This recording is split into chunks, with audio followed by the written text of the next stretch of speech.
Hello everyone, this is John Mark Johnson Jr. again, host of Relationship and Truth, and I am finally getting back to someone who sent me a note in Messenger asking about 1 Peter chapter 3, and the main questions that this person asked was from verses 1 through 6. This person actually asked about 1 Peter as a whole, and honestly, and I don't mean to be rude or anything like that, but I don't really have time to go through all of 1 Peter right now, so please forgive me for that. But I can do verses 1 through 6, and this person specifically asked who the antecedent of the word fear is in verses 1 through 6 of 1 Peter. So what we'll do is we'll go ahead and read through 1 Peter 1 through 6, talk about it a little bit, and nail down who the antecedent of the word fear is. Now, I'm going to be reading out of the ESV, and it doesn't tend to use the word fear. Instead, it uses the word respect or respectful or reverence or something like that, because in the particular context that is being used in 1 Peter 3:1, it doesn't necessarily mean fear as in a sense of, being overcome with dread or terror or something like that. Instead, it's in the context of submission. And because of that, in English, in normal modern English, I should say, there are uses in the past when the word fear used to mean this. But in normal modern English, we would more typically use words like reverence or respect to communicate what the idea was. So without any further ado, let's go ahead and read those verses from 1 Peter. Peter says, "Likewise, wives, be subject to your own husbands, so that even if some do not obey the word, they may be won without a word by the conduct of their wives, when they see your respectful and pure conduct." Verse 3, "Do not let your adorning be external, the braiding of hair, and the putting on of gold jewelry, or the clothing you wear, but let your adorning be the hidden person of the heart, with the imperishable beauty of a gentle and quiet spirit, which in God's sight is very precious. For this is how the holy women who hoped in God used to adorn themselves, by submitting to their own husbands, as Sarah obeyed Abraham, calling him Lord. And you are her children, if you do good and do not fear anything that is frightening." All right, so that's the passage. And like I said, the question that was asked is, who is the antecedent of fear? Who is the woman supposed to fear? And the two main options that would be presented by most people who would exegete the passage, who would analyze the passage and say, okay, based on the context, based on what's going on, who is it that is being feared? The two main options are either the husband or God, or some combination thereof. Most people get that from the passage. And that part, at least, is usually fairly obvious to most people. When we get into it, though, I would argue that in context, the primary antecedents of fear, as Christians, we're always supposed to fear God, of course, to respect God, and also to fear the fact that He is the judge of the universe, and that is something that we should remember when we're approaching Him, that He is the awesome, powerful God. But He's also the God that for us who are in Him is wonderfully generous and kind and gracious as well. But that fear, trembling, but also awe and sheer joy at what He's done is always to be in our minds as Christians. But in the context of this specific passage, the fear that's in mind is the fear of the woman towards her husband, her respect towards her husband, her reverence of her husband. Just going back through it again real quick and drilling down into it a little bit more, Peter starts out by saying, "Likewise, wives, be subject to your own husbands." So that's the first thing he says right off the bat when he's leading into this passage, that this is a passage in which he is going to explain the concept of wives being subject to their husbands. Now, yes, we're not going into verse 7 and all those things that follow afterwards with what the husband is supposed to do, and it's not like Peter leaves the husband out on that one. It's not like there's nothing that's expected of a husband, especially a Christian husband. There is. But talking specifically about the object of the words fear in these first few verses here, what is in mind is the concept of being subject to your husband. And why is this, and what's one of the benefits of being subject to your husbands? Well, as Peter goes on to explain, he says, so that even if some do not obey the word, what is spoken, they may be won without a word by the conduct of their wives. Which is actually an interesting assumption on Peter's part. Peter's assumption is that wives and husbands are going to talk to each other, and they are going to try to win each other over regarding various positions. They're going to talk with each other about things. They're going to talk with each other about their disagreements, and they're going to try to win their case. And it's appropriate for both the wife and the husband to do that. Peter's assumption was that married couples would have open and honest dialogue. That is what he deemed as being appropriate. But also he very clearly recognizes the reality that not every marriage is an open and honest and fully discussional and a kind of relationship where you actually do try to put things forward and figure things out together. And so, if you cannot, convince your husband through talking this out with him, we do this, we treat him with respect, we subject ourselves to him, that he may be won without that. Because if he's not going to listen to that, your actions and how you treat him is going to be a major factor as well. And this goes back to, things that are taught elsewhere in the Bible, multiple places elsewhere in the Bible, such as the very simple concept of doing good to your enemy. When your enemy is hungry, feed him. When he's thirsty, give him water to drink. In doing so, you'll be heaping burning coals on his head, is what it says in Proverbs, and also gets repeated in the New Testament. This is how we're to treat people who are on the opposite side of us. If we're in a situation that's like that, which is an awful situation to think about, and just being straight up honest about that, there's a reason why I'm not married, and married people have a hard road ahead of them. I'm not saying that it isn't a good road. It's one that God blesses, but it's also going to be hard. And in the case of that's being talked about here, where you have one who is a believer and the other one who's not a believer, that is an extremely difficult road to travel. And the reason why it's so hard is because you have spiritual life and spiritual death under the same roof.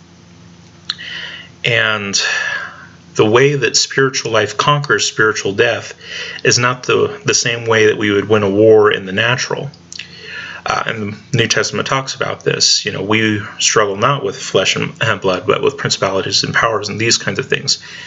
How is it that spiritual life conquers spiritual death? It gives it life. It gives it the life that it has. It is generous to that spiritual death, recognizing that profound weakness that other person has, because they don't know Christ in the way that you do. They don't have the life that you have. And so you pour the life that you have in you out of you for the benefit of that other person. And that's why I said marriages are always going to be difficult things that way. Because there's a lot of marriage that if you want it to work is going to be a matter of pouring yourself out into that other person. And in the case where you have one person who's a believer and one person who's not, one person came to believe along the way and they decided to stick together, which the Bible would affirm, people sticking together as much as possible. But you're still going to have that problem of spiritual life and spiritual death under the same roof. And like I said, marriage is already going to be about giving to each other, and especially in the case where one person is an unbeliever, because frankly, they're not going to have a whole lot to give in that sense. And so that falls on you as the one who has spiritual life to give spiritual life to the household, to be that light in the darkness, if you will.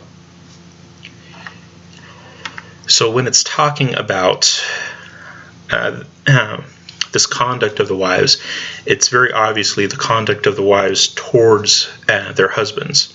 Yes, obviously they would have a particular conduct towards God as well, but what's being talked about here is the relationship between the man and the wife. Wives, be subject to your own husbands. so that the man may be won over by the conduct of the wife. It's specifically in that context of how the wife is to conduct herself before her husband. That they may be won without a word by the conduct of their wives, by the wife giving that spiritual life into a house that has profound spiritual death in it. Verse 2, when they see you respectful, which in older translations would be fear, when they see your fear and pure conduct. And I don't really like, I honestly understand where modern translations come in saying respectful, but that's actually a noun in the Greek. That's not an adjective. And so it kind of annoys me when they throw that up like that. It should be when they see your fear, your pure conduct. It's not even and. I don't think and is actually anywhere even in there in the Greek. Let's take a quick look at that just because I'm curious. But I don't think it even says and in there. I think it's just an intensive. Yeah, there is no and there. It goes from fear as a noun, and then we have the adjective for the pure, and then we have the conduct of yours. So it's actually an intensive in Greek. It's not this and that, it's this even that. So yeah, that's a translational idiosyncrasy, and all translations have their idiosyncrasies. You learn to get used to it after a while. But when they see your fear, and this would be your fear towards them, your respect towards them, and your pure conduct before them. What is it here? You are trying to lead this person to the Lord. And ultimately, yes, it's in the hands of God, but God uses means. And in the case of married people, where you have spiritual light and spiritual darkness in the same roof, God often uses the spiritual light. And we should be such that we can be that spiritual light to the other person. And so when it talks about this specifically in the case of the wife, that the wife is to fear her husband, that she is supposed to respect her husband, that she is supposed to treat her husband with due reverence. Now, Paul also talks about the issue of unequally yoked marriages, because it happens. You have people who are coming along in life, they've already gotten married. One person is reborn, and the other person isn't, at least at that time. It does happen, and when those cases happen, as long as the other person is not going to ask the other person to violate any of God's commandments, the biblical mandate from Paul, and implicitly in what Peter is saying here, is that they would stick together as much as possible. Marriage is a good thing in God's sight, and it is a blessed thing in God's sight. Now, of course, the issue of one being in spiritual darkness and the other one in being in spiritual light is not a good thing in and of itself, but marriage is a good ideal, and being there for the other person to give them spiritual life is the ideal as well. Marriage is already about giving, and for a Christian it is all the more about giving. And if they will not listen to the spoken word, at least let them see what you're doing for them, and let that be a word and a testament. In the case of a wife, it is to respect her husband, to fear her husband, and to have pure conduct towards him, that she would treat him right, that there's nothing that he could say against her. And this goes along with many other things that Peter has to say in this epistle.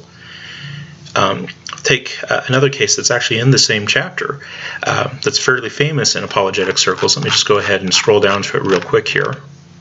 First, Peter 3:15. But in your hearts honor Christ the Lord as holy, always being prepared to make a defense to anyone who asks you for a reason for the hope that is in you, yet do it with gentleness and respect. What is Peter saying here? He's saying, yes, be forceful about what the truth is. Be firm in what the truth is, but do not ever give people the right to accuse you of misconduct. If people are going to be offended by what you say, let it be because of the truth of what you said, not how you presented it. When people get mad because after speaking with you, it should be because you spoke the truth to them, not because you mistreated them. And unfortunately, there's a lot of Christians, and frankly, I myself have been guilty of this many more times than I would care to admit.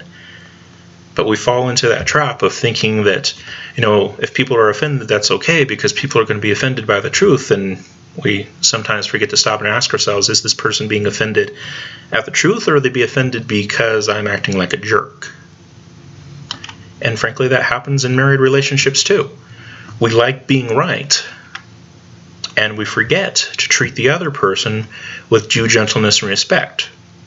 And by the way, Peter has some things to say for the men on that one as well, and Paul has some things to say for the men on that one as well. Hey, lest the men should become a little too prideful and arrogant on that one. But the point is that Peter is making here is make sure that they can't say anything against you. Be that spiritual life to them. And he goes on, do not let your adorning be external, the braiding of hair and putting on of gold jewelry, or the clothing you wear, but you let your adorning be the hidden person of the heart with the imperishable beauty of a gentle and quiet spirit, which in God's sight is very precious. And by the way, this part that says, which in God's sight is very precious, is a relative clause. It's not a part of the main argument. Okay, so it's not switching over who the object of that fear is. The fear is still primarily related to the husband. Yes, it is because we fear God that a Christian woman would fear her husband, but it is still, in this context, directed towards the husband. And this relative clause is not changing that. This is something that Peter is throwing in there as an aside, and it's a very important aside, but it's still an aside to the main argument that he's making. So after he gets done with this aside, in which he says that this is very precious in God's sight, he moves on from there. Excuse me. He has just said that what we should be doing instead of adorning ourselves, of course this wouldn't apply to me because I'm not a wife, nor will I ever be. I really shouldn't have to say that, but these days I do. But he's saying, the adorning should not be external. Instead, let your adorning be internal, essentially. Let it be spiritual. And in verse 5, he goes on to explain this. For this is how the holy women who hoped in God used to adorn themselves, by submitting to their own husbands. Peter is bringing it back. So he went over to this aside where he says, this is a positive thing in God's sight. And as Christians, we should want to please God. If it's precious in God's sight, that's where we want to be. But where does Peter bring it back to? This is supposed to be your attitude towards your husband. Yes, we have this attitude towards God, which is sparking the attitude towards the husband, but it's still the attitude towards the husband, submitting to the husband. And then in verse 6, as Sarah obeyed Abraham, calling him Lord. And you are her children, meaning you have the same attributes as her. This is something that occurs in the Bible fairly often. For example, there's parts of the Old Testament where people are referred to as sons of the prophets. It doesn't mean that they're literal sons of the prophets. It means they have the same attribute as a prophet. So they're coming from prophets, having the same attributes of prophets. So they're basically prophets from prophets. That's what sons of prophets would mean. And in this case, where Peter is saying, you are her children, speaking of Sarah, saying you are following in her footsteps. You are being like this woman that you should try to emulate, in so much as she did right things. She also did some things that weren't good, like laughing when God promised to give her a son in her old age. That doubt is obviously not something that we would emulate, but in so much as it is recorded as being a good thing in the Bible, we would want to emulate it. And when I say we, I mean using it very generically. Like I said, not a wife, and I will never be one. But you are her children if you do good and do not fear anything that is frightening. Here, where it's talking about the fear, it's not a noun anymore. In the first case, it was actually a noun. In this particular translation, it came out as an adjective, which is a little frustrating. But here, it's a verb. And when it talks about fearing anything that is frightening, fearing anything that is alarming, it's talking about dealing with the situations of life that come up. And of course, Sarah is the example of this. Sarah was led out of her home by Abraham. Do you remember that? I'm speaking very generically, not necessarily to this particular person that I'm talking about. But you, the viewer in general, any viewer in general, do you remember that? What happened with Sarah? She is, more or less, she's not really a major note in most of the account of Abraham. Most of it's, what Abraham is doing and those kinds of things. And Sarah is kind of off to the side of a lot of it. She's kind of watching. She's along for the ride for most of it. And she does have certainly a key role to play in bringing about the nation of Israel, because she bears the promised son. But for the most of it, she's on the sidelines, kind of being dragged wherever Abraham goes. Abraham is taken out of his old land, out of the land of Ur, I think it was, out of Mesopotamia, and being drawn down into Canaan and eventually into Egypt. I mean, they wind up going all over the place. And Sarah's along for the ride the whole time. And frankly, that would be a really frightening and scary thing. I mean, could you just imagine that for married people? Your spouse comes in and says, God told me that we're supposed to pack up and move, so let's go ahead and get out of here, honey. Talk about fearing something that is frightening. But Sarah, we don't have any indication in Scripture that she made a big deal of it. The only thing that we could really say negatively about Sarah is that, she laughed at the thought of bearing a child in her old age. And yeah, that wasn't good to doubt God like that. But as far as going in the direction that her husband took her, she did that. Willingly, humbly, reverently, fearfully. And for that, she is to be commended. And that's what Peter is talking about here. If you want to be commended like Sarah is commended as being a good wife, you need to act like her. And that requires submission. That requires reverence. There was no legitimate case that Abraham really ever had against Sarah. God had a case against Sarah in Sarah laughing at the thought of giving birth at such an old age. But Abraham didn't have any case against Sarah. Sarah had never done anything to Abraham that Scripture records. And yeah, granted, in history they probably had their disagreements and whatnot. But on the whole, you don't get that impression from the text. You get the impression that Sarah basically went along with anything that Abraham did. And that would be really hard. And Abraham was a believer, but it would still be really hard. How much more so if the husband hadn't been a believer? But also, how much greater of a testimony would that have been? How much greater of an opportunity to bring life into spiritual death that would have been? Okay, and so yes, there are people out there who would argue, it's just kind of a matter of interpretation. It's always a good idea to fear God, and so maybe that's what we should have most in mind. But contextually, I honestly don't think you can make that argument. What Peter has in mind here is the wife's fear for her husband, her respect for her husband. And in so much as the husband is not asking her to go against God's commands, that is her way of conducting herself well, of giving life into spiritual death, of speaking a testimony that he might otherwise not listen to, and being the means by which redemption can be brought into the family. And that includes the kids as well. Yeah. God can use mothers. And God can also use fathers. But just because one parent isn't a God-fearing parent does not leave those kids without a witness, in so much as that parent obeys the commands of God and gives life into spiritual darkness, conducts themselves well, and so brings up those children with an example of what it means to be a God-fearing person. A God-fearing person is going to fear the others that have been put in their life over them. For example, Romans 13, we are all to fear the civil magistrate. We're all to respect the civil magistrate. And in so much as they are not requiring us to violate the command of God, we obey them. Even when the civil magistrate decides that there is a 20-mile stretch of road that should be 25 miles per hour the entire way through, we still respect the civil magistrate. And frankly, that's actually one that really grinds my gears, in that there's so many people and so many Christians that do not care at all about speed limits. But frankly, biblically, you don't have that option. That's what the civil magistrate said. That does not in any way require you to violate any of God's commands to obey that speed limit. As annoying as it might be, that's not a justification for not fearing that civil magistrate. It does not require you to violate any of God's commands. You don't have an excuse. And yet, I have Christian friends who brag about it all the time. And me, I admit, yeah, I have sped. And I've even been pulled over for it. And I repent.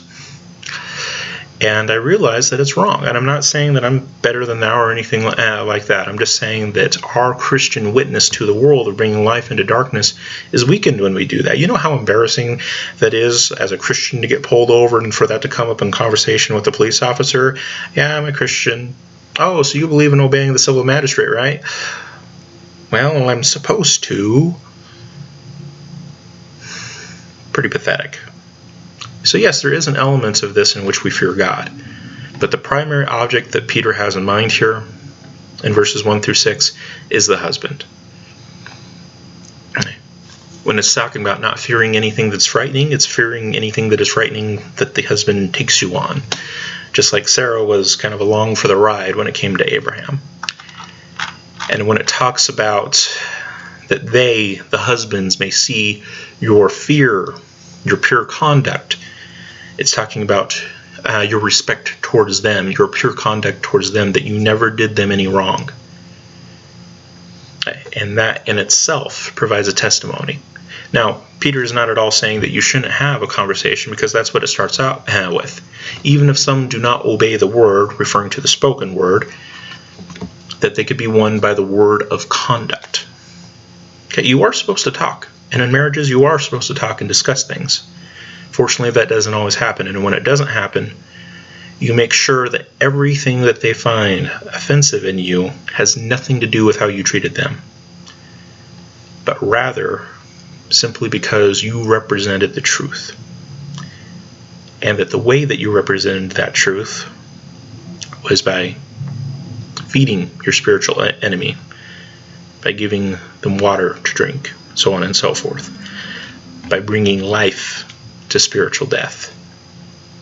Spiritual life defeats spiritual death, not by the ordinary means in which we would vanquish and destroy things, but instead by giving pieces of itself to that other thing,